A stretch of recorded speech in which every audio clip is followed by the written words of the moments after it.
Good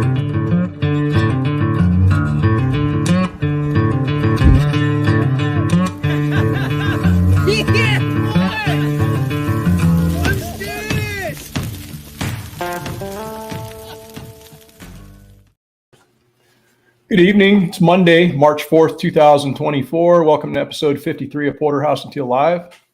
Tonight, we'll be having a discussion about the flyover states of America. And the title is The Best of the Worst. And that's in reference to a poll that I posted on Friday asking you to choose between 5 states which are not typically sought after places to live if you are freedom-minded. In fact, I selected those states because they have the highest effective tax rate in the nation. The only one of these states that should have been included ahead of California, but I opted not to put it in there because it was such an obvious poor choice, was New Jersey. But yeah, man, what a week we've been having, huh? It's been super stormy around here in California and rainy and cold, and feels like winter's back. Just when we thought we had a little bit of glimpse of spring coming in, it's back full force here in California, but no complaints from me. We definitely need the precipitation, and man, we've been getting it. Yes, we have. Of course, there's been like a little teaser. It'll open up and the sky will be kind of blue, and you're thinking, oh, the sun's going to come out, and it doesn't. Right. Yeah. So yeah, just last week, Shasta Dam was releasing water from its top level outflows for the first time in 7 years. And as of then, it was just about 50 feet from being completely full, which hasn't happened in a lot of years. And so for those that don't know, Shasta Lake, which is just north of us here in the northern end of the Sacramento Valley, is California's largest reservoir. And so water's a really big deal here in California, as it is everywhere. But especially here in California, because of all of the agricultural water use in the Central Valley, with all the crops that are being grown, as well as 80% of all of the water use is in the southern 2/3 of the state. And the Southern California area gets all their water from the Sierra snowpack. And so as of last Thursday, it was about 90% of normal. It essentially doubled in February. So we're getting close to being normal, but with what happened here over the past weekend with all the blizzard up there, and I mean, they're saying they had like close to 10 feet of snow. So I don't know if that's put us well above where we should be, but it's welcome as far as I'm concerned, but probably not so much for those folks up there. But yeah, it's caused me to kind of shift the focus of things I've been getting done around the homestead. It's had me inside a little bit more this week, but there's always things inside that I can do as well. And one of the things was that I wanted to get done this year was work on the website. And I got a buddy who's pretty tech savvy, and he was able to spend about an hour and a half with me, I think on Friday. And we worked on getting the website up and going, because one of my goals was to have things in our farm store be able to be purchased electronically. So we are now live for all the things that we have in our farm store, the Comfrey, as well as we added a new item, which is Rebecca's First soap. And I don't know, you want to say something about your soap? Yeah, it's a coffee, kind of a chocolatey smell. We've worked to perfect that. And it's, to me, and I believe to Eric, it's a very pleasant aroma. And then it also has coffee in it for an exfoliant. So it's nice. I like it. Yeah, it's pretty cool. It's a lard-based soap, and she's got her different oils that she adds in there, as well as far as, and fragrance also. And then you were working on doing some tallow today, weren't you? Yeah, I kind of came across a place that's giving me free tallow, and so I've had to look up how to render that down, which is a little bit different from lard, but have successfully done my first batch I've rendered down, and it looks great. So keep my fingers crossed. I'll be making soap out of it. Yeah. Yeah, we're going to be trying to maybe add some other soaps as well that she's got some ideas on and stuff. So we'll see if we can't. She's going to try to perfect those, and then we'll be able to get those on the farm store. And then anybody looking to possibly get some of that stuff, try it out. Yeah, it'll be there available for you. Yeah, I see where you say, Cindy, that you had to resubscribe. That's kind of odd. So sounds like maybe you weren't subscribed to the channel. You were, and then all of a sudden you were unsubscribed to the channel. That's interesting to me. But yeah, glad to see you back for sure. Yes, and hey, welcome back. Yeah, what's up, Tag? How are you, man? Good to see you. Saw your video today on all the things you got going on your property, man. And you are busy and you are moving forward. And I like to see that, because seeing people doing things like that, it motivates all the rest of us. So keep on keeping on, brother. It's looking good. Oh yeah, you say it happens all the time on your channel, huh? Yeah, I haven't really had a whole lot of people saying that they needed to resupply, or excuse me, resubscribe. But yeah, that's interesting. I know for one thing, if you stop watching a person's videos, if you don't watch their videos, then YouTube stops serving that to you, even though you may be subscribed to them. They prioritize it for other things that you're more interested in. So you can be subscribed to somebody and you just don't see their content because you're not watching their actual content. So I know that happens, and that's just how the algorithms are set up and how it works on YouTube. But yeah, interesting, man. Interesting. I'm going to jump right into some Q&A, because she's got a cold and she's not feeling the best. So we're not going to stay on probably too late tonight. But I did have some questions I wanted to address. They're all biochar related. And let's see here. The first one is from Holden Jim 1, and basically saying that he said, you shouldn't crush the biochar. It is very porous. So the surface area, so the more surface area, the better. And I have an approach with regard to all of these sort of things, as it really just depends on the context for which you're using it, because biochar isn't just used for, soil amendments or soil remediation. It's also used for other things. So when you're talking about biochar, it really depends, first off, on the context in which you're going to be using it. And then I also take the approach that diversity is pretty good. So I try to have larger char as well as stuff that's processed a lot smaller. I just think that there's a better chance of having, all your bases covered when you do it that way, and don't just focus on it's got to be this way or that way. But I'll tell you what I wrote back to Jim. And I said, the porosity of biochar can vary greatly. The porosity is largely determined by the type of feedstock and the temperatures for which it's being processed. The pores are microscopic and can range from nanometers to tens of micrometers. Biochar has many applications, and whether to crush or not to crush is a choice dependent on the context for which it's being used. I use biochar for microbial habitat and its water retentive qualities. My approach is to crush, and I incorporate char of various sizes because diversity has value, and I try not to overcomplicate a very simple process. Thanks for watching. Yeah, I mean, I've got char out there right now that is, some of it needs to be crushed, and then other char that I've processed in another way, with different type of material, doesn't need to be crushed. And so again, it really just depends on the context for which it's being used, but also understand too that the porosity, when you're talking nanometers, porosity can range from that which you can see to that which you need a electron microscope to see. A nanometer is essentially a billionth of a meter. So to put that into context, one sheet of paper, the thickness of that is 100,000 nanometers. So most of what is happening from a porous standpoint in biochar needs to be seen under an electron microscope, although you can see stuff with the naked eye. So anyhow, let me move on to the next biochar question. Let's see here. This one is from Rod Jindrisic 3444.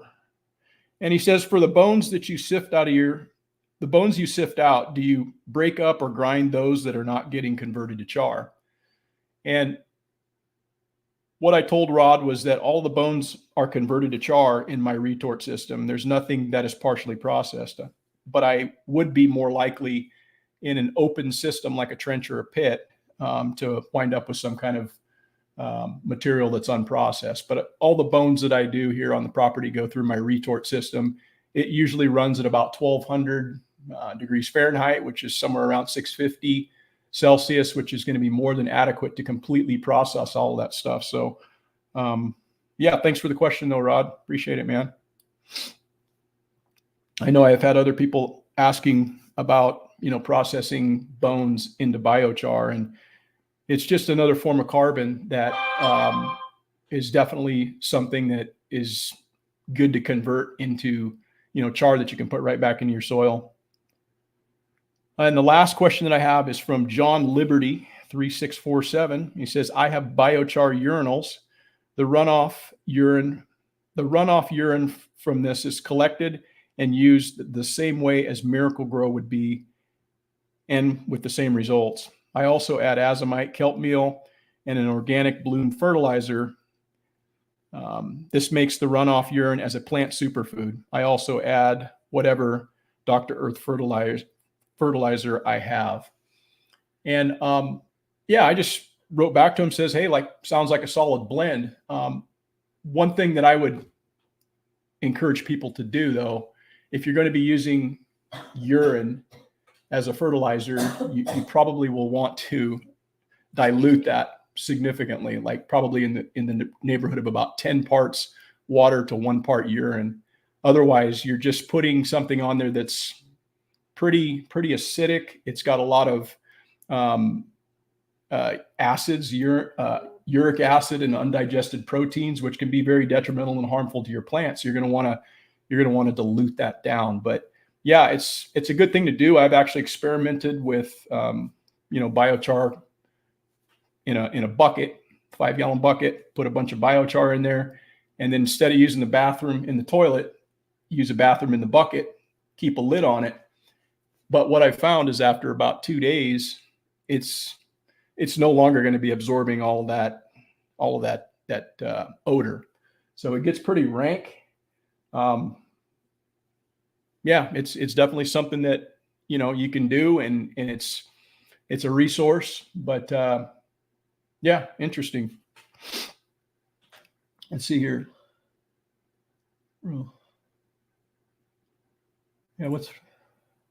Good evening, Victory Garden. It says rural, lots of water, constitutional carry, open carry, stand your ground, castle doctrine, one party consent for videotaping, recreational marijuana, relatively not much corruption, South Ohio, West Virginia, Oklahoma, ? Not sure what you're asking there, man, but all those things are sounding good to me, I guess. Yeah, good evening. Let's see, did I have another question here? I think I had one more, did I not? Or was that it? Yeah, I think that was it. So, do you have anything further on that, Victory Garden?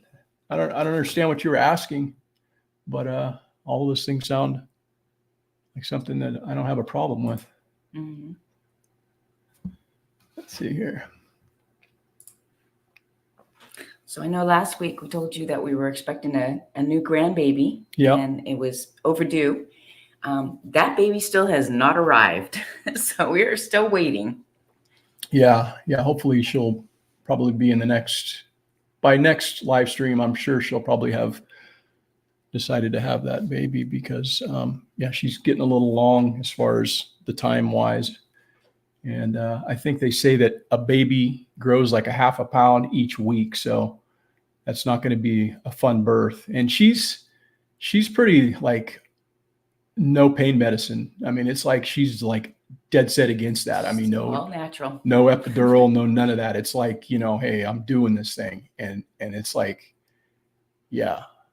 So the longer it goes, the rougher it's going to be if she keeps Yeah, Rebecca's only 5'2", so she's pretty small, like a size 0. And when she had our daughter, who's having the babies now, she was overdue by She was overdue by 2 weeks. 2 weeks, and she was a 9.5-pound baby. Yeah.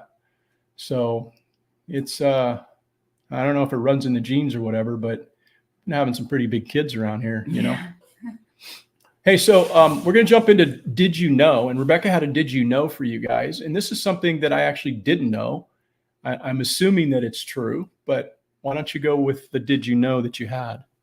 Did you know that when a rooster stretches his neck out and opens his beak up, that it clogs his ears like built-in earplugs so that he doesn't go deaf by his own cock-a-doodle-doo? However, the hens do not possess the same quality, so they have to listen to it.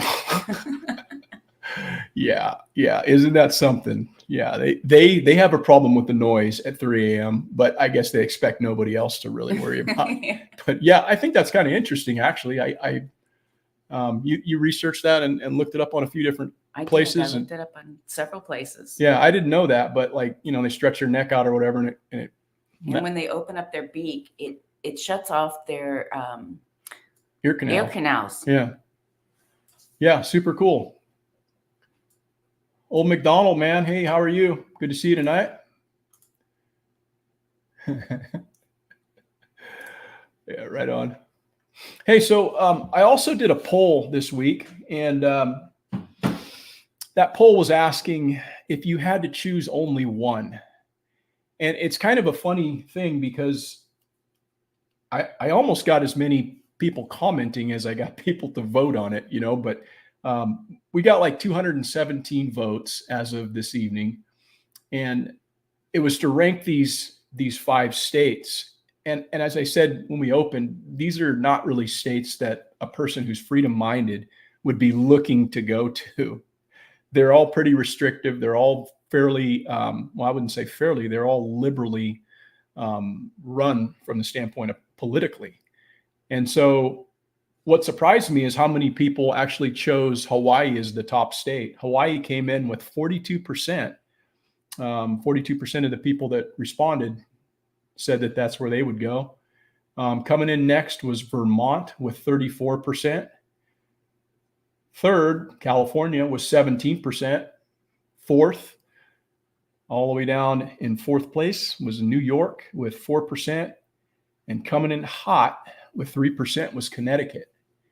And I don't know, I just find that kind of interesting because Hawaii, I'm not sure why the people chose Hawaii, because they didn't really say what the reasoning was. But Hawaii has the lowest property tax burden of any state in our country. It's the lowest of all 50 states, but it's the highest cost of living index by a lot. It's a very expensive place to live. So yes, and the food is very expensive. Everything's expensive. Because it has to be flown in since they're on an island. Yeah, everything's expensive, So that's one of the reasons. But it just is kind of interesting that many people, chose that particular poll. I think what I might do next is do another poll and see what people have to say about that. And I'll choose maybe some conservative states and let people sound off about why or choose the state which suits them the best. So out of those states, what would you have chosen? Well, let me ask you, what would you have chosen? I would have chosen California. Okay, why? I've been to Hawaii. It's absolutely beautiful. I've been back east. What's up, London?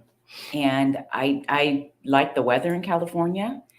And I feel that all of the politics that we have coming here will eventually reach those places as well. So I'm happy in California. I'm on a ranch. A lot of stuff doesn't affect us. So I choose California. Right. Yeah. I mean, obviously we live in this state and we've chosen to stay here because of family. But if that wasn't a consideration, I would have to choose one of these states, and how I would basically base my decision is I want to live in a place that allows me to live as free as possible. So I'm going to look at the regulatory environment, I suppose, and live in the state, or choose a state that allows me to live least encumbered by, government. And another thing that's, I think, really important when considering a place to live is cost of living. And so I want to go to a place where my dollar is going to be stretched to the max. I want to get the most bang for my buck. So cost of living is certainly, important to me. And then also too, I like a place with a good climate. I think climate really matters to me because I'm an outdoors person. And when it's 40 below outside, I don't want to have to be inside or whatever. I want some place where I'm able to be outdoors a lot. So climate matters to me. I like having 4 distinct seasons, spring, summer, fall, and winter, and we have that here, and it's really nice. And along with that comes a longer growing season, so I'm able to grow things. That would be something that I would look for. And then I think probably lastly would be, looking at quality of life issues. Things like safe communities, things like, low crime, that sort of thing, recreational opportunities. Because, homesteading's cool and all that, but I like to do other things as well. So having a place where I can go do and recreate, I think that's another consideration. But I think even before I was to choose any one of those places, I would need to actually go to those places and see, because only place I've ever been of all of those 5 is in California. But if I had to make a choice without giving it, real great consideration, I think it would either be Cali or Vermont. But if all things were equal politically, I think I'd choose California just because of how big it is, man. I mean, you can go anywhere. There's desert, there's ocean, there's mountains, so if you want to shovel snow for 4 months out of the year, we got places like that. Or if you want to live in the desert, there's places like that. So geographically, it offers a lot in that sense. And the climate is very temperate. It's a Mediterranean type climate and all of those sort of things. So that would be my choice. But again, I would have to go to these places, and I've not been. Well, you've been to the Midwest. Yeah. And it gets quite cold there. Yeah, it does. But it's a trade-off, obviously. Yeah. Well, I mean, there wasn't anything in your choice there. Yeah. Yep. Let's see here. Let's see. Skane's girl says, one of my classmates, when graduating nursing, was looking at Hawaii.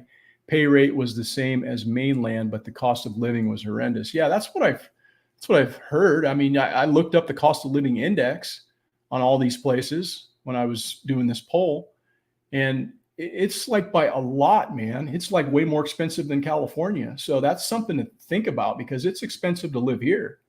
And so I don't know. I'd be interested to know why people so overwhelmingly chose that as the number 1 state. Maybe they like the beach or something, or think it's beautiful. It's absolutely beautiful. Yeah. Yeah. I can totally get down with beauty and cool things like that. But, I don't know. I think it's gotta be more than just the beauty, because it's super expensive to live there, man. I can't hang with that.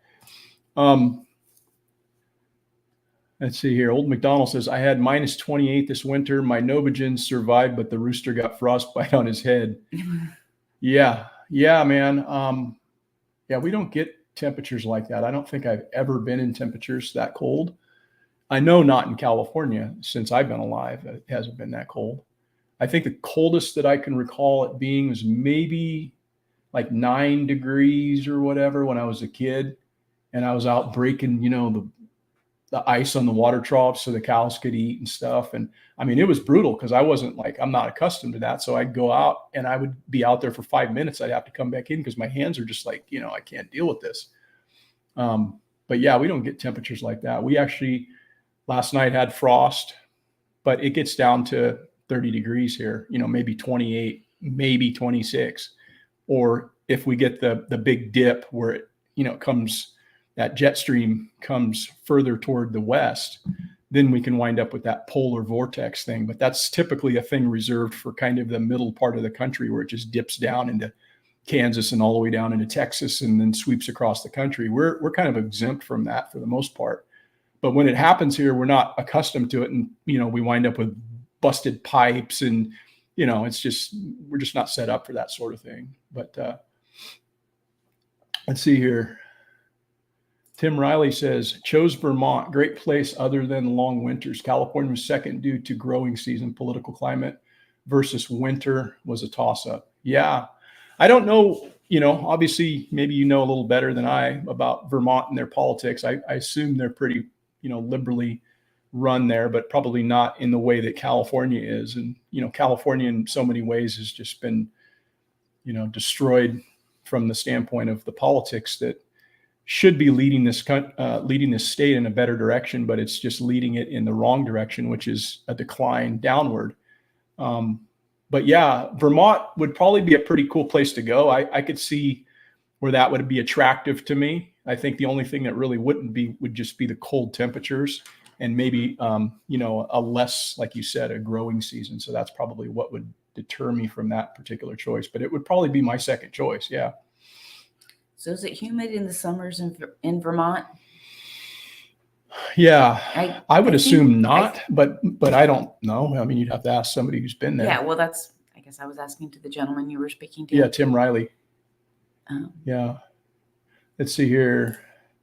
Skanes Girl says, I have a friend in Connecticut. Cali would be my second choice. Yeah, Cali's a beautiful state, man. I mean, it's just so unfortunate that the politics has done what it's done here, and it's kind of out of control.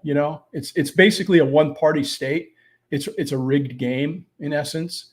So, yeah, that's sad, that we're not able to have our voices heard. It's kind of already a settled deal.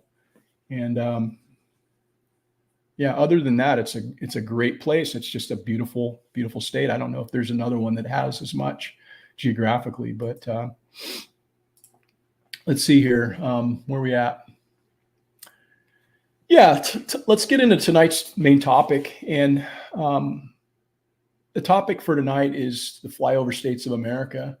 And let me start by saying that neither Rebecca nor myself are somebody who would consider ourselves world travelers. We really haven't gone that many places and never really placed much of an emphasis on it, quite honestly, because probably like many of you, we placed more of an emphasis on, raising our family and our careers and, just our daily lives. And so I really never had much of a desire to travel abroad either. And I always thought upon retirement, I'd like to see some things in this country because there's so much to be seen here in all of our United States that I figured I'd start there.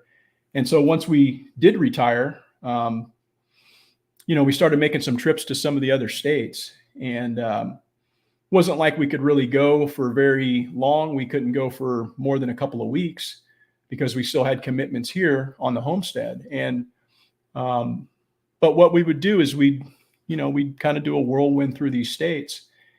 And admittedly, we're not spending a lot of time in these states, so it's very hard to get an accurate assessment of what the state is like as a whole. But you can get a vibe when you go places.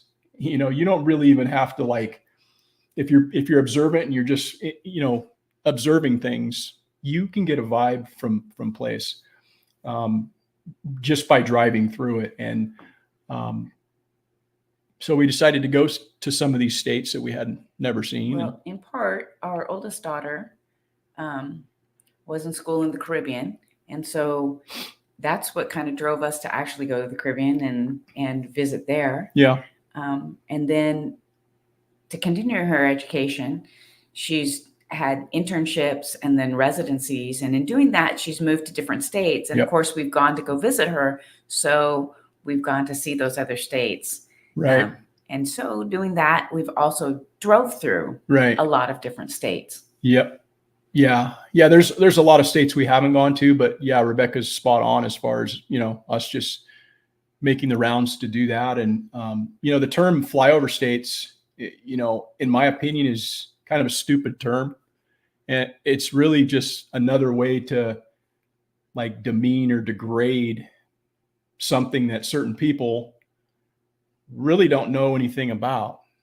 It's used more as an insult by elitists who think their world as being more sophisticated or relevant than the people that live not on the coasts. And I think the first place that I actually heard that term was listening to something that I heard a clip of Bill Maher. And he was talking about how the folks who live, in the middle part of the country just aren't up to speed. They're just not as cool as the rest of all of the people that live on the coasts, right? The people in California and LA and New York and all of that sort of thing. And I don't know if he was saying that to trigger people. That might have been part of his shtick just to get a rise out of people, or if he actually means that. But if he actually means that, he's every bit, of a prick as he actually seems to be. I mean, I don't know. I find people like that kind of insufferable. But nonetheless, we haven't been to all of the states at all. I would say we've probably been to maybe a little more than half. But I think the thing that was like most striking for me, and I'm speaking purely as somebody who's just making the comparison based upon the place that I've lived my whole life, which is California, but leaving this state reminded me of what this state used to look like and what this state used to be like. Mm-hmm. Because when I'm driving, I'm actually looking for these things. I don't know if most people do this, but this is what I do. I go other places and I compare it to where I live. And I don't know how many times you heard me say, look at this place. There's no trash. There's no graffiti. There's no homeless people. There's no homeless people. Driving through Arizona, like Phoenix Metro, over 1 million people living in that area. And I'm saying to her, I'm like, look at these overpasses. Look at this freeway. Look at this. This is like, I don't even see any graffiti. Well, do you remember what you asked the one lady when we were in Wyoming? No, I don't know what you're talking about. You had asked her about there's no homeless. You don't remember that conversation with her? No. And she said, it's because we take care of our own. Oh, that was in Sheridan. Yeah, that was a guy I was talking to, actually. Oh, I thought it was a lady. Yeah, no, that was in Sheridan. Yeah, it's true. It's true. Hang on a sec. Let me get caught up on some comments here, guys. Tim Riley was coming back with what you had asked about the humidity. Yeah, zero humidity. I wouldn't have thought it would be too humid there up in the upper part of the Northeast, I guess. I wouldn't anticipate that. But yeah, I bet it's gorgeous, man. Vermont sounds like it could be a very beautiful place as well. So it'd probably be high on my list. Yeah, it's old McDonald's saying that he wishes Cali would divide into two, like NorCal versus SoCal, to separate the cultural, political beliefs. Yeah, they tried doing that. There was a movement here, and I think the movement's still kind of rattling around, but it's not going to ever go anywhere. These sort of secessionist breakaway movements are just going to be squashed by the powers to be. But it was called Jefferson State, and it was supposed to be the 51st state. And all of these northern counties up here, they all ran petitions trying to get this sort of thing on the ballot. And yeah, I would support that, man. But like, it's just not going to happen. They're just not going to allow it. It would be a really hard thing to do, because like I was saying earlier, look at the water situation. All of our water up here, or all of our water coming from the north, goes to the south. So, there would have to be some kind of an interagency agreement and all that sort of stuff. I'm not saying it couldn't be done. I'm just saying that it would be very difficult for the powers to be to want something like this and support something like this without, some kind of a violent thing happening. You know, this wouldn't probably be done like on the ballot. Like, hey, yeah, that's a great idea. I would love it. A lot of people would love it, but it's just, I don't see that happening. I think occasionally you still see a sign that says State of Jefferson. Oh yeah. Yeah. There's bumper stickers and patches and stuff. And, you know, actually that town we hiked into, yeah, it's like, that's what it says, hiking into that town, State of Jefferson, you know. Hilltop Blues says, forget Washington State. The 3 counties around Seattle run the roost. The rest of us have little, if no say. Yeah, man. You know, Washington is actually a really pretty state too. There's beautiful areas there. Same with Oregon. It's just geographically, they're very beautiful states. But it's those large areas like Portland, and you've got Seattle, and you've got all these places where the population exists. And that's what drives politics in these places. And the same with California. It's all the metropolitan areas where they've congregated all of the people who are the dependents of the state. And somehow they're able to coerce those people into, I guess, going to show up at the ballot box to keep getting these corrupt politicians reelected. But yeah, it's a sad thing, man, because these are some beautiful states. You know, it's weird how the liberals always go to these places that are the most beautiful and then they destroy it, you know? So I believe it's in Washington, but it's a place that I found extremely charming was Stehekin. Oh yeah. Yeah. Stehekin was awesome. Very, very tiny. But really sweet. You're not getting there unless you go on a boat or you hike in like we did. But yeah, they got well, you hike into that campsite and then you have to take a bus. You have to get a shuttle in, you know, or it's another 7 miles down into Stehekin. But yeah, you can come in another way via, you know, but whatever. It's a beautiful place. There's a lot of beautiful places. When we hiked through Washington, it was just incredible in the North Cascades. And that was such an awesome culmination to our experience up there in 2021. And the saddest part about that whole experience was actually going into Seattle the day we came off the trail, because it was just like, where are we now? This is terrible. There's people with masks on, slap in the face, and there's, you know, hobos, and it just was so sad actually, you know. But yeah, and then driving home, you got to drive through Portland, and you're like, what is this place, man? What's going on? So for those of you that are listening to this that live up in those areas, you know, I can empathize with you, because we have that here in this state, and it's kind of sad. Let's see here. Okay. Looks like I'm all caught up. And the bakery in Stehekin is wonderful. Oh, it's incredible. Yeah, it is absolutely incredible.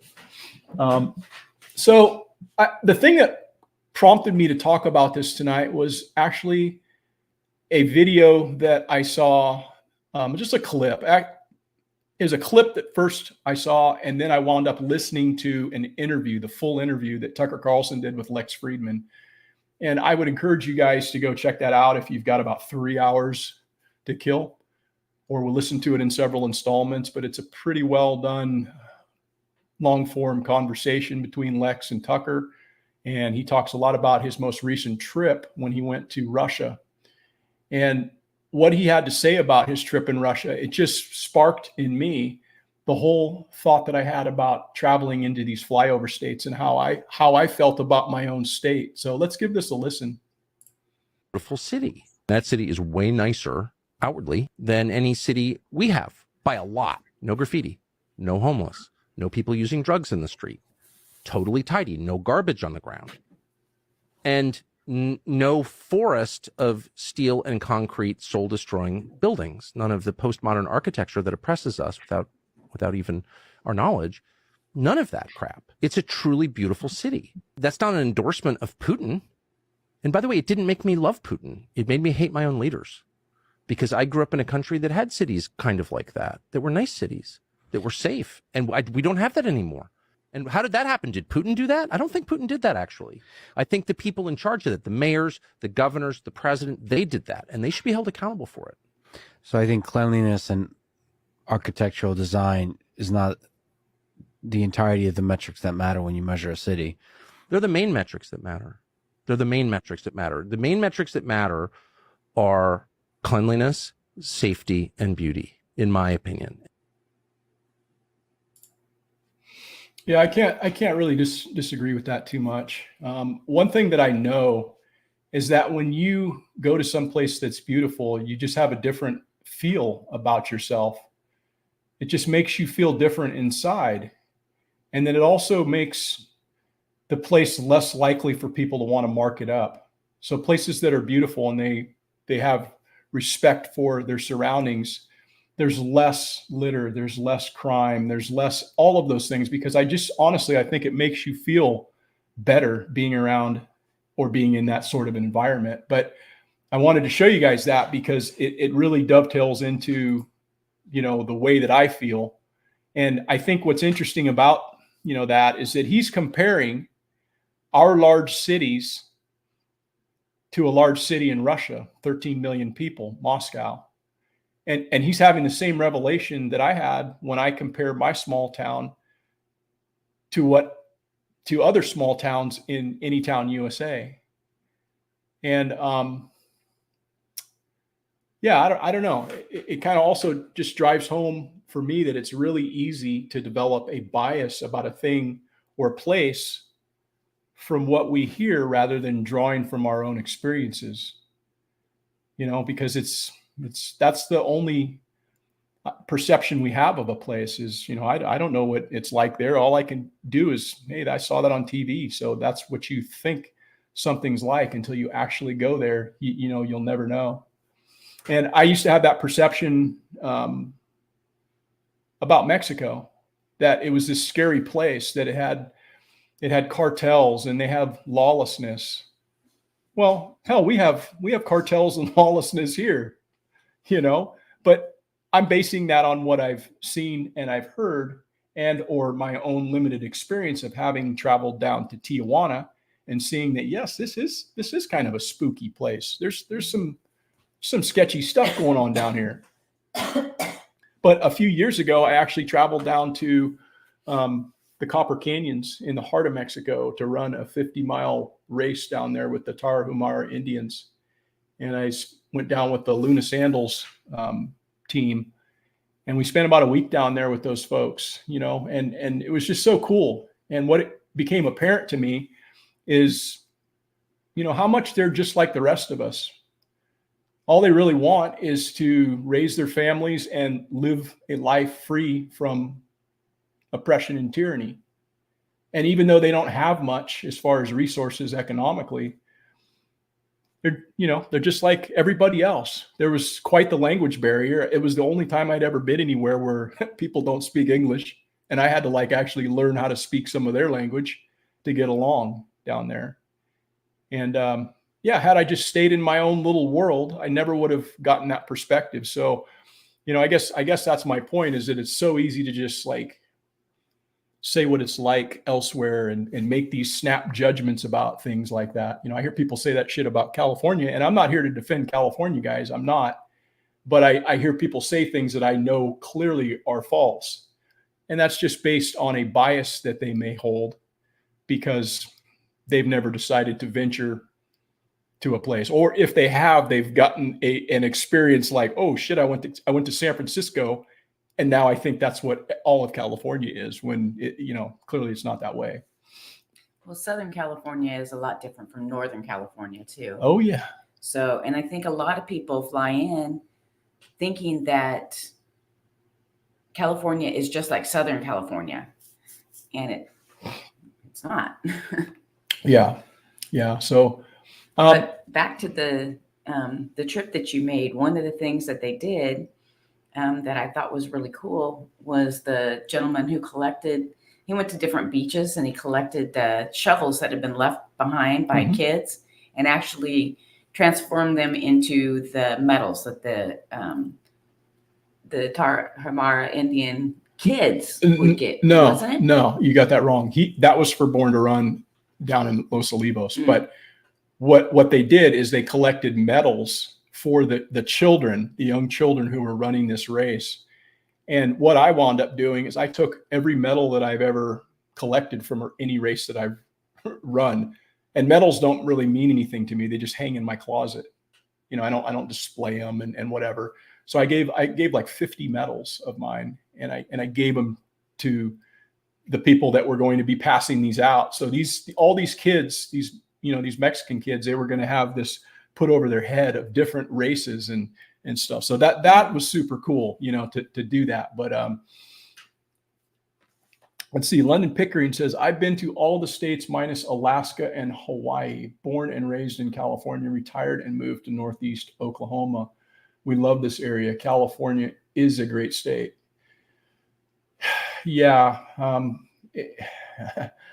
I think it is a great state, but I also think it was a great state, because it's departed quite a bit from, I think, what you probably remember and what I know I remember as a child. So, but that's cool, man. The fact that you've been to all those places, and you can draw a much better perspective about where to live and what things are like elsewhere than probably a lot of people. I know myself, like I said, I'm not a world traveler, but that's pretty awesome.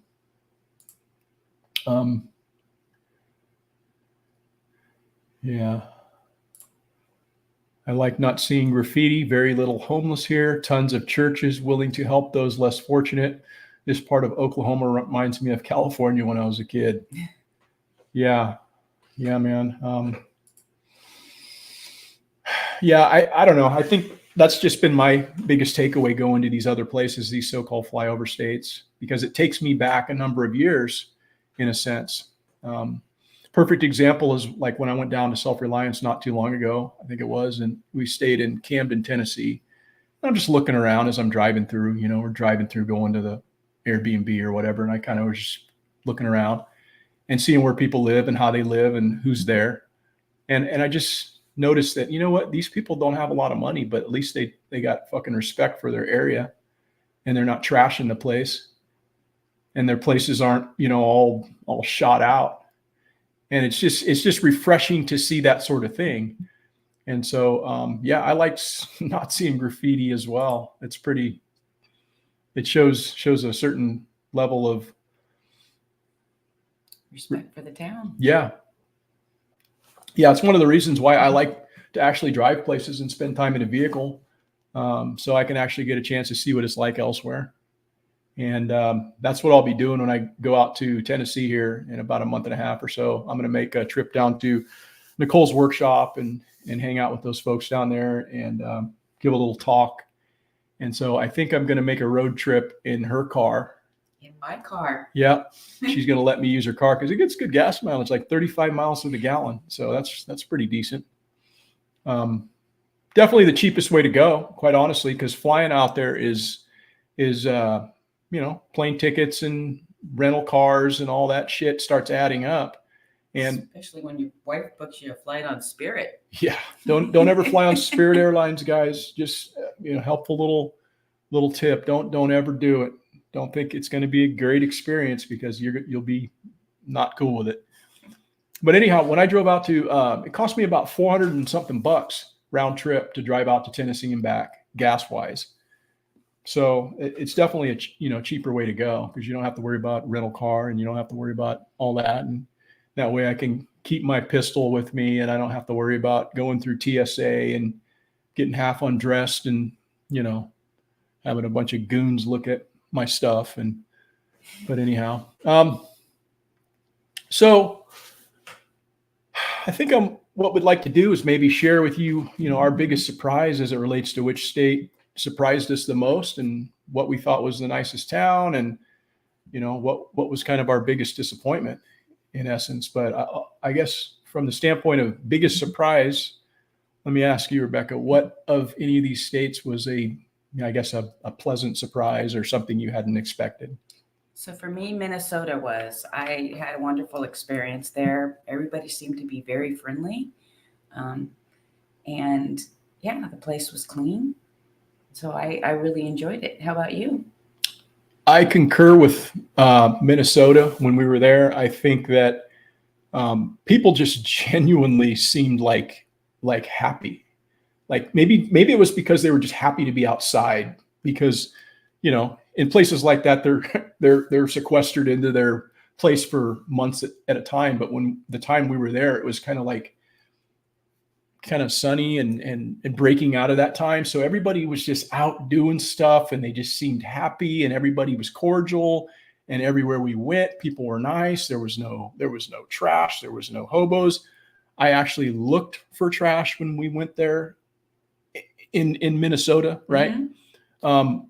What's the big city? There's St. Paul, and then there's one next to it or whatever. That's like the other big one. That we were there, and I'm looking, and we found like a block and a half of like where it was like some poor people and homeless people and stuff at night, but it wasn't like a scary place, right? Mhm. And so Minnesota, I was impressed with as well. But I think my biggest surprise, quite honestly, was Kansas, and maybe that's because I had low expectations of Kansas. I didn't expect much, but it struck me when I was driving through Kansas that, you know, it's not that flat.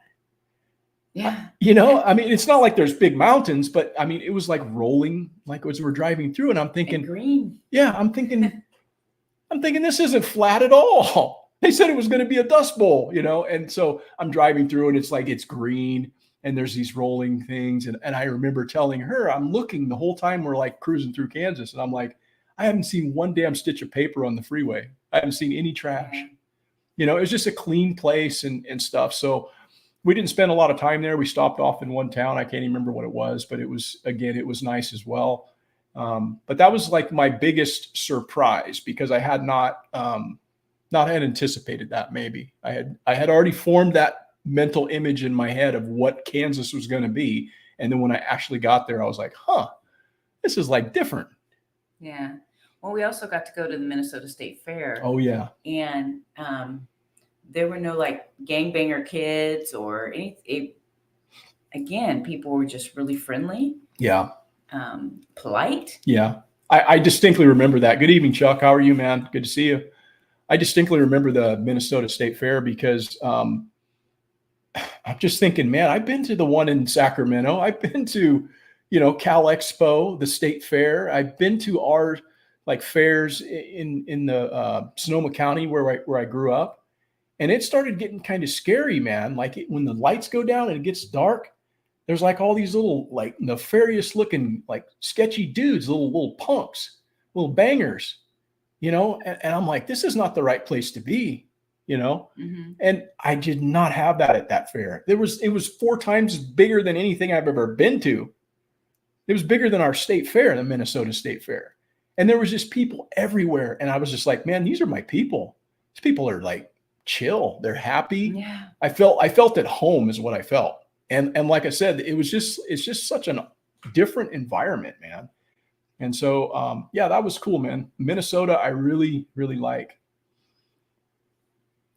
Let's see here. I would enjoy living in the Flyover States, but I'm always worried about tornadoes taking out my fruit trees and house. You know what? I'm kind of freaked out about that too, but you know what? There's a lot of people that live in the Midwest that they live there the whole life and never have to deal with it. So it's, you know, it could be a wildfire out in California. It could be, you know, it could be I don't know, earthquake. It could be a lot of different things that get you. I've never really been a huge fan of the whole tornado thing. And I know if I lived out there, you damn well better believe I'd have some place to go in the ground, because yeah, I'm having a bunker. But yeah, I don't know, man. Yeah, that's what I remember going through there, London. It was just totally took me aback. I was just like, man, this isn't what I thought at all. This is pretty nice out here. You know, I could hang out. Let's see, authentic Mexican food. We do miss authentic Mexican food. Everything out here is Tex-Mex. Miss In and Out, El Burrito in Redlands, huh? You should tell them your idea. El Rodeo in Palm Desert, Billy Reed's in Palm Springs. Yeah. Yeah, they got, man, I know what you're talking about, the Tex-Mex stuff. We've got a lot of Mexican restaurants in our area, and it's mostly just crap. It's not really authentic. It's just that Tex-Mex, BS. And I think the reason why we have so many of them is because Mexican food's so cheap. You can get cheap meat, season it up, and then you get rice and beans and some cilantro and, throw some produce on it, and then you can call it a restaurant, And I think that's why we have so many of those in our area, but they're all crap. It's hard to find really good, authentic Mexican food unless you go to Mexico. What was that place? Think about it while I'm looking at this. That place we ate with Kate, that was a little hole in the wall Mexican restaurant that was just right there on. No, the state. What state was it? It was in Indiana. Yeah, Indiana. Yeah, it was an amazing little Mexican restaurant, hole in the wall, but you eat that and you're like, oh, this is legit right here, But yeah, I miss finding some good food too. Let's see here. Yeah, we got more taco trucks around here than you can shake a stick at. And it's like, I don't know, my town sucks, let's just say, for cuisine. There's really no place to go. And I always like actually going someplace where there's good food that you don't mind paying some money to eat, that's going to be enjoyable, tasty, and good atmosphere and stuff. But back to the In-N-Out. Mm-hmm. Our Wendy's burned down. Mm-hmm. No loss to us.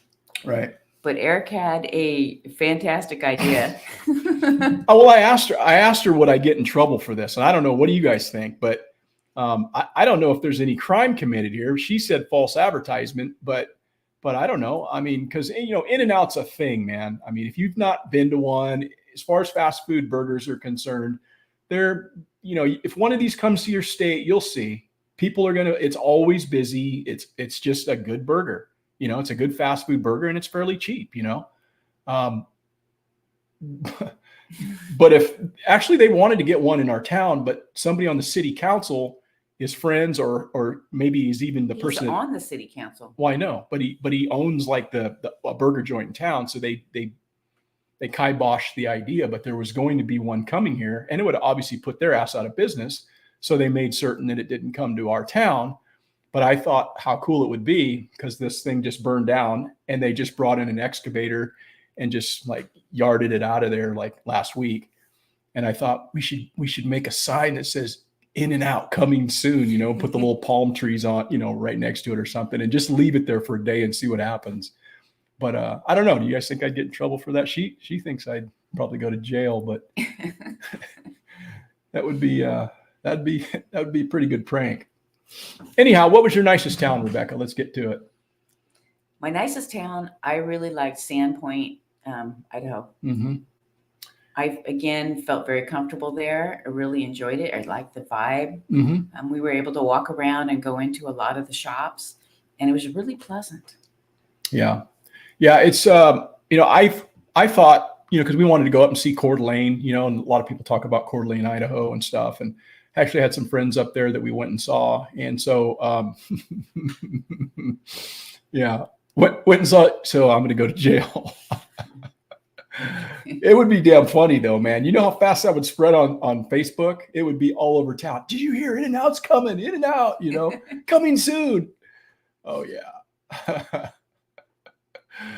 But yeah, we went up to Coeur d'Alene, meet some friends and stuff, and then just north of there in the Panhandle, further up north in the Panhandle, is a town called Sandpoint, and it's a really kind of a unique little town because its centerpiece is this lake.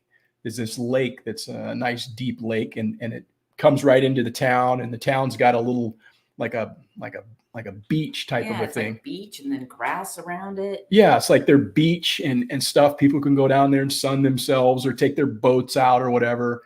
And then there's this big old lake, and it's all surrounded by this ring of mountains. There's like 3 mountains, but they're all contiguous, and they surround this area. And then in the northern part of that little mountain range, they all have a ski resort. And so I'm a skier, so that would suit me. I'm like, man, I could hang out here for a while. But yeah, it's a nice place, mountainous. I don't know what their politics is, but Idaho, generally speaking, is less in many regards than where I live now. So it'd probably be a step up. But yeah, I thought Sandpoint was super cool too. Let's see here. Let's see here. Huh. Yeah, we found a legit taco truck in Southwest City, Missouri, Sandpoint in the northern part of Idaho. Yes, it is in the northern part of Idaho. Yeah, I like a good taco truck, and I think they do pretty okay. Most of them, they're pretty good. Seemingly they're better in most cases. They're better than what you're going to get in a sit down restaurant in one of those places. Except for our last one. Yeah.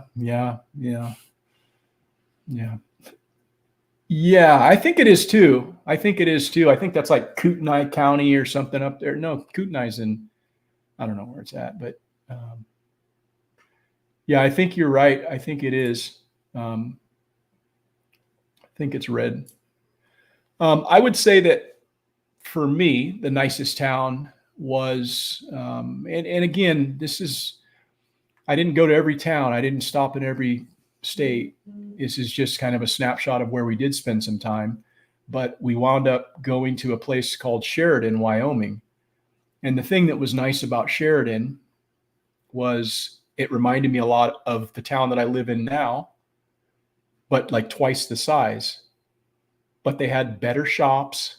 I mean, their shops were actually, local products. They're legit shops that serve, they had a mountain biking shop. They had this kind of shop, that kind of shop. They had all kinds of different interests that you may have served in all of their shops.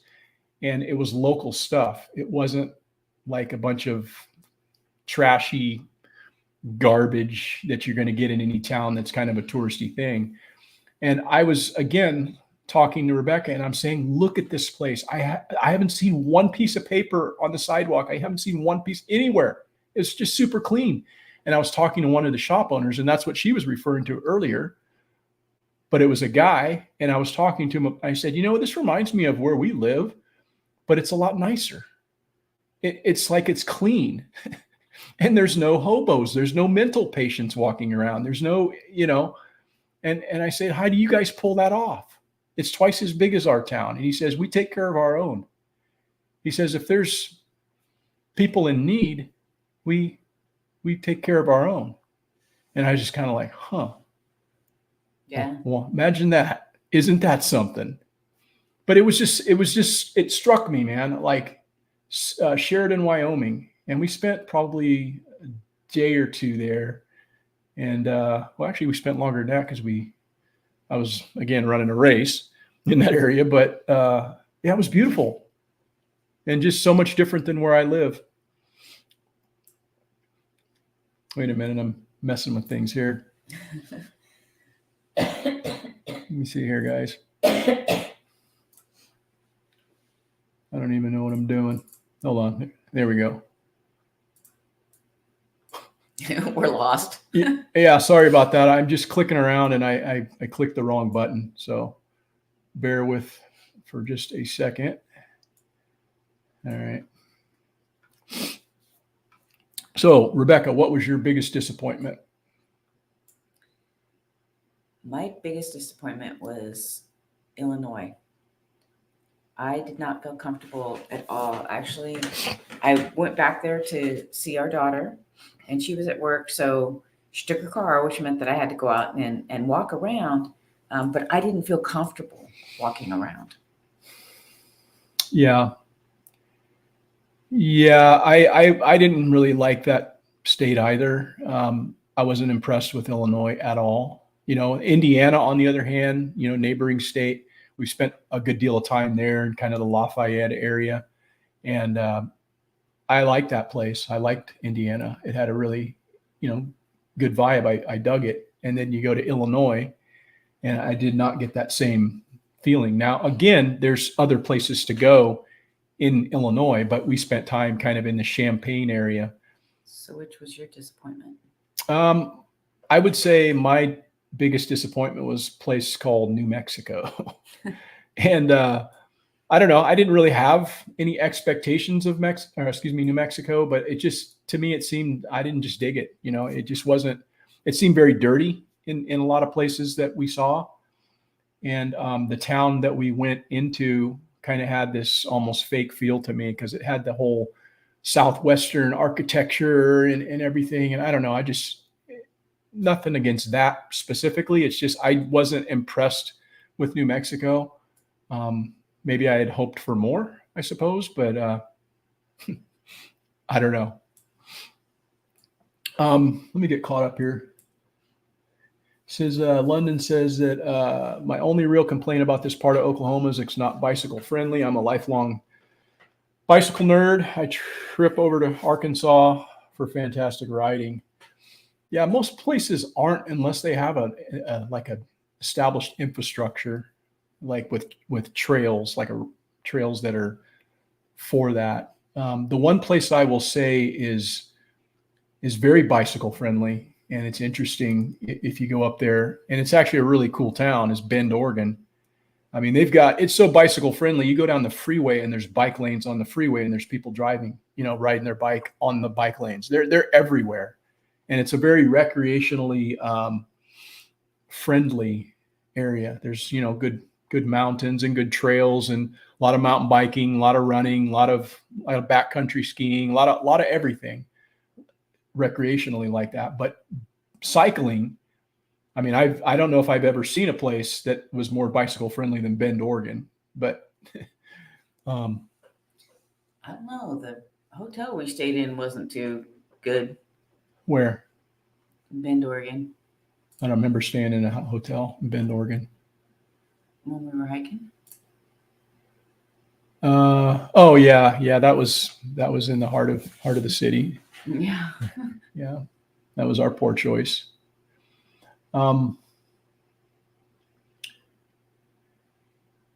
Yeah, it's nice, man, when you go to a place and they have that sort of stuff. Recreation means a lot for a lot of people. Some people it doesn't mean anything for. But people that are active and that like getting outdoors and doing things like cycling or running or skiing or whatever, rollerblading or all of those sort of things. If you have that sort of stuff in your community, not only are the people going to be happier, less stressed out, less depressed, they're going to be healthier. And it's a really great thing if communities can have that sort of thing, but it just depends on where you are and what your interests are,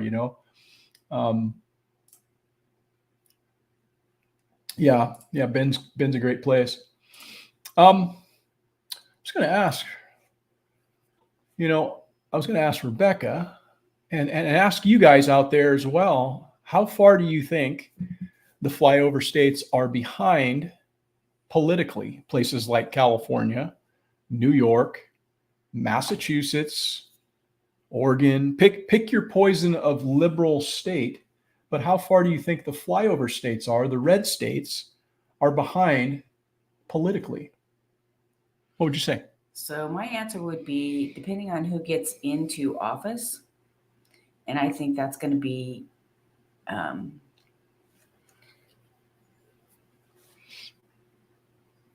why I would say that I would say 2 president terms, because if say for any chance Biden makes it back in, I think that they would continue to try to push their agenda and it would just spread like wildfire. Yeah, I'm a little bit more optimistic than that, I think. I really feel as though, we're generations away from that sort of change, quite honestly. It's not going to happen overnight. There's a lot of people that are of our age that are not going to just idly sit by and allow something like that to happen in 2 terms. You're not going to take a state that is, say, like Idaho or Wyoming or one of these other places, Texas or something like that, and in 2 terms, you're going to see it being up to speed with where California's at. Well, I think it would require people to stand up and actually take a stand. Yeah, I think that's clear, in my opinion as well. I think really for me, the only thing that delays this is for the current generation who's raising children now, the millennials who are raising children, is for them to start instilling values in the next generation that are more aligned with freedom. Because without, that sort of guidance for the future, because make no mistake about it, each generation is our future. And without that guidance, the influence of the media and the influence of state-run education, it's only going to incrementally change the values of people in this country and the citizenry. So we've seen a decline continually, right? We've seen our state decline.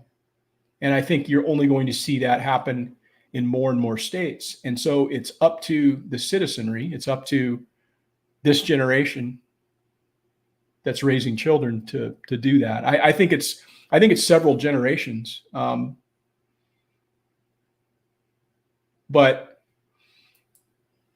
that's how we have to think about it, is generationally, right? Yeah. Teaching gray man theory. Yes. Yeah, man, I'm teaching gray man theory. That's good. That's good. Most of the states let's see here. Tim Riley says, most of the states I've lived in have Democratic, liberal run metropolitan areas and capitals. It's only a matter of time that we are all California and New York.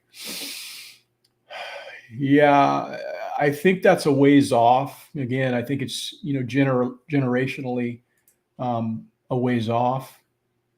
But here's the thing, do you think it'll ever happen by the time your grandchildren have grandchildren?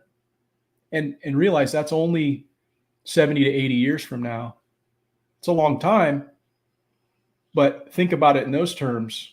Your grandchildren, when they have grandchildren, what's going to be left for them? What's it going to be like politically in Idaho? Is it going to be like it is now? Are they still going to have their 2A rights? Are they still going to, have the things that they have now that we enjoy?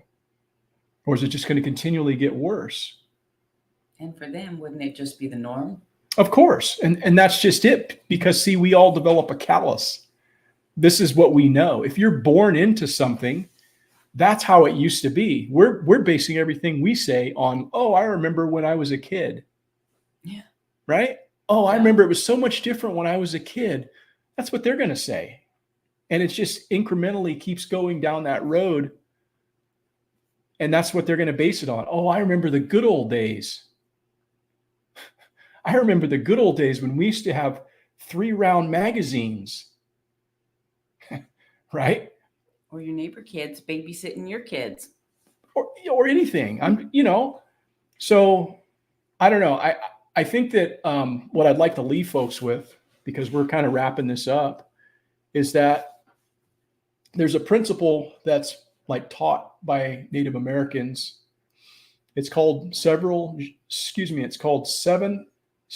generational thinking. And it says that in every decision, be it personal, governmental, or corporate, we must consider how it will affect our descendants 7 generations into the future. And are we doing that? Are we thinking that way? I don't think so. Yeah. I mean, I don't know. Why are we not? Are we only thinking about, that'll never happen because I can't see it in my lifetime? What's it going to be in 70 years from now? When your descendants, the people that you're leaving this to, what is it going to be? And so who is going to make those changes? Because the politicians, the direction they want to go. Mm-hmm. Right? And so how are we going to make that change? What are we going to do? I think the only thing that we really can do at this point is to teach the young people what it means to be an American and teach what it means to be somebody with rights and who is free. Because if you don't do that, who's going to be teaching them? It's going to be the device. It's going to be Wikipedia.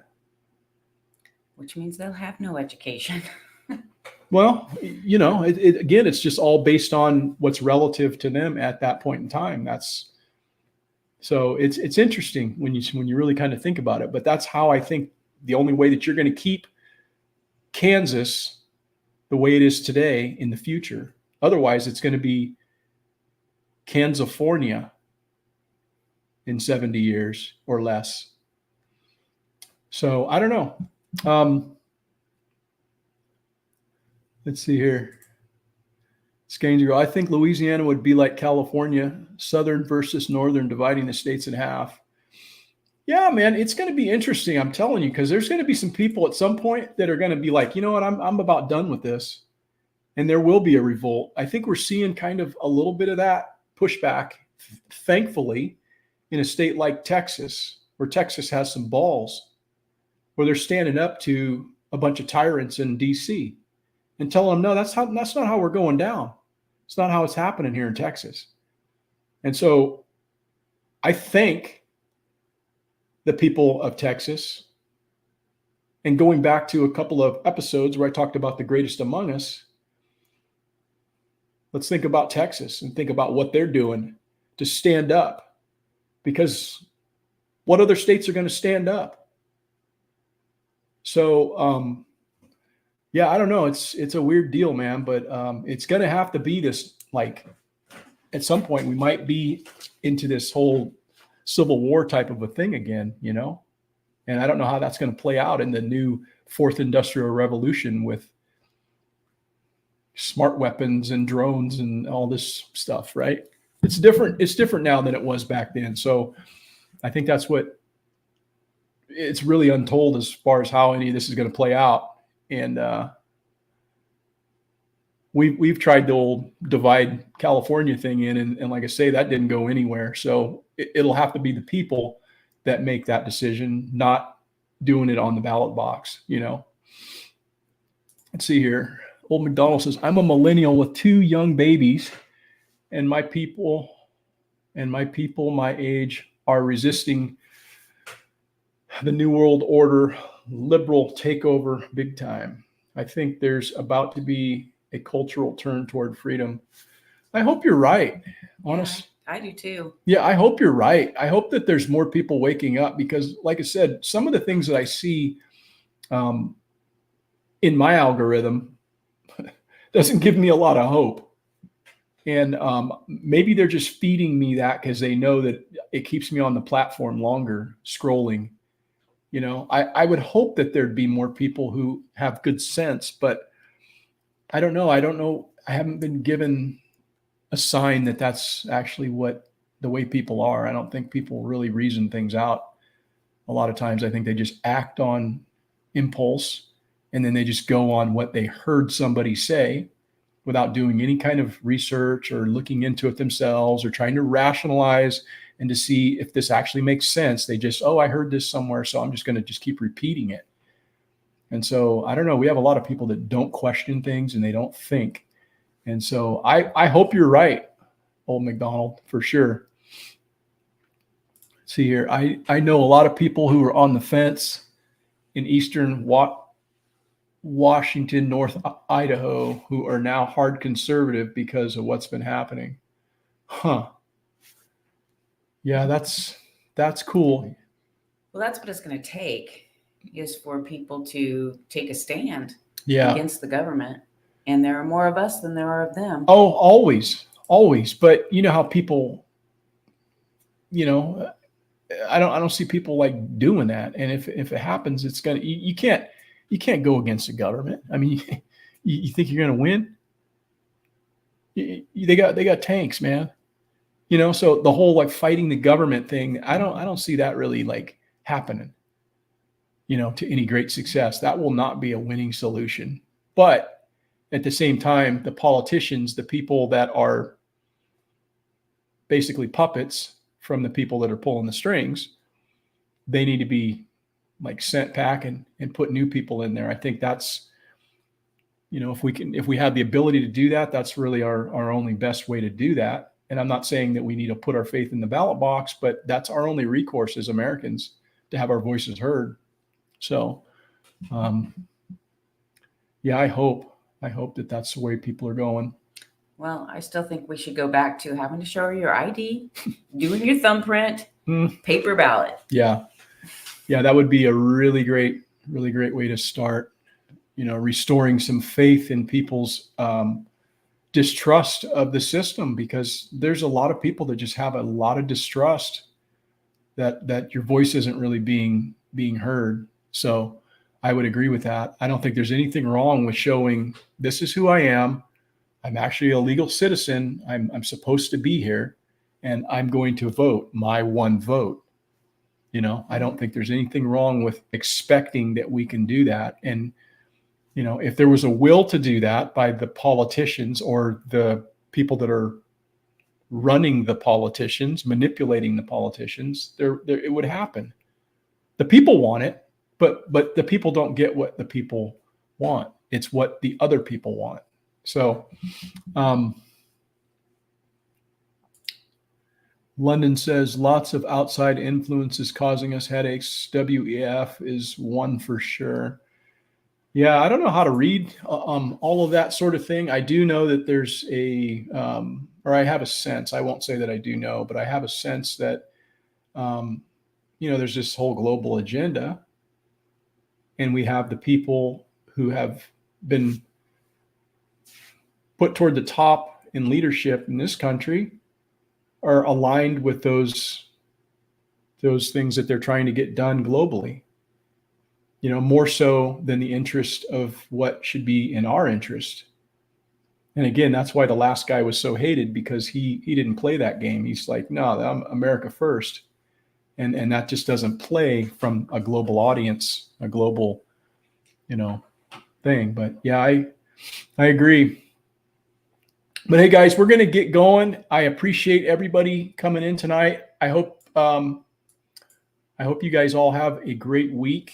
I'm looking forward to maybe having another grandchild. So Maybe. That would be pretty cool. And I think that's just going to wrap it up for us. And just remember, you guys can go and check out our farm store. It's live, and catch the rebroadcast. I'm going to upload this to Audible, iHeartRadio, Spotify, and Google. And thanks again, everyone. Go out and be better tomorrow than you were today, right? Yeah. Thanks for joining us. Have a great evening.